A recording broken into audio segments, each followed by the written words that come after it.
চতুর্থ শ্রেণীর এক ছাত্রকে শ্রেণীকক্ষে যৌন হেনস্থার অভিযোগ উঠল ফাঁসি দেওয়ার এক স্কুলের পার্শ্ব শিক্ষকের বিরুদ্ধে।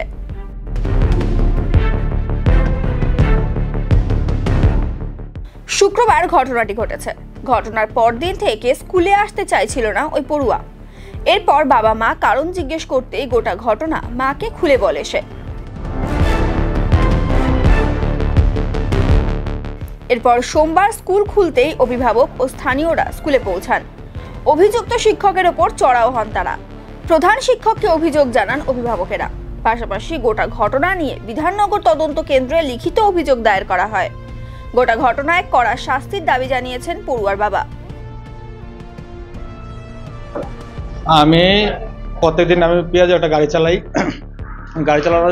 চালাই বাড়ি গেলাম। বাড়ি গিয়ে দেখলাম যে ইসের কি বলে স্কুলে যায় নাই। ওর মাকে ধমকালাম কেন স্কুলে যায় না।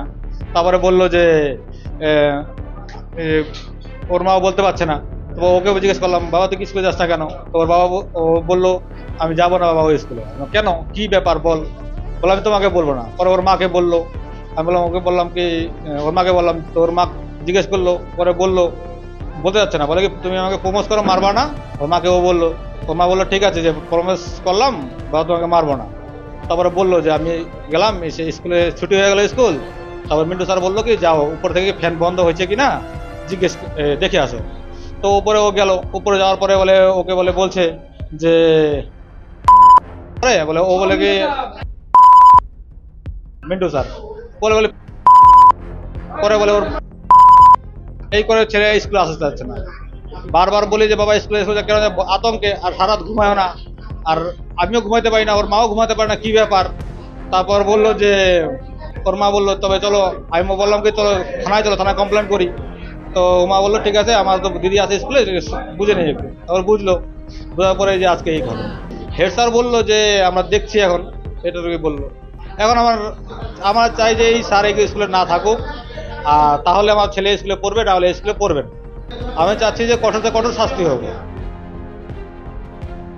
এই বিষয়ে স্কুলের প্রধান শিক্ষক জানান, আমি শুনতে পেলাম স্কুলে আসার পরে আমার প্রেয়ার যখন কমপ্লিট হয়ে যাওয়ার পরে আমার স্কুলের কমিটির যে প্রেসিডেন্ট তার মাধ্যমে আমি ফোন পাই যে স্যার স্কুলে একটা ঘটনা ঘটে গেছে। তো কী ঘটনা বলে কি তাহলে আপনাকে পরে বলি। আমি একটু বলুন না আমাকে, আমার প্রেয়ার তখন কমপ্লিট। তারপরে আমাকে বললো যে মিন্টু স্যারকে নিয়ে এরকম একটা ঘটনা হয়ে গেছে। তো আমি কিন্তু আজকেই এই খবরটা শুনে থাম। পরে আমি শুনতে পেলাম যে এটা শুক্রবারের ঘটনা। শুক্রবার দিন নাকি স্কুল চলাকালীন এরকম বাচ্চাদের সঙ্গে আমাদের স্কুলের প্যারা টিচার মিন্টু মণ্ডলের সঙ্গে ঘটনাটা জড়িত। আমি শুনতে পেলাম এরকম কোনো বাচ্চার সঙ্গে একটা মিসবিহেভ করেছে। সেটা আমি জাস্ট তখনই সেই মুহূর্তে আমি জানতে পারলাম, এবং তৎক্ষণাৎ মিডিয়া তো আসে এবং স্থানীয় যারা ছিলেন প্রত্যেকেই চলে আসে। তাদের মারফত আমিও জানতে পারি, এবং মিন্টু স্যারের তার উপরে গার্জেনরা চড়াও হয়। এই ঘটনাটা সত্যি আমার কাছে আমি শোনার পরে আমার এত খারাপ লাগছে।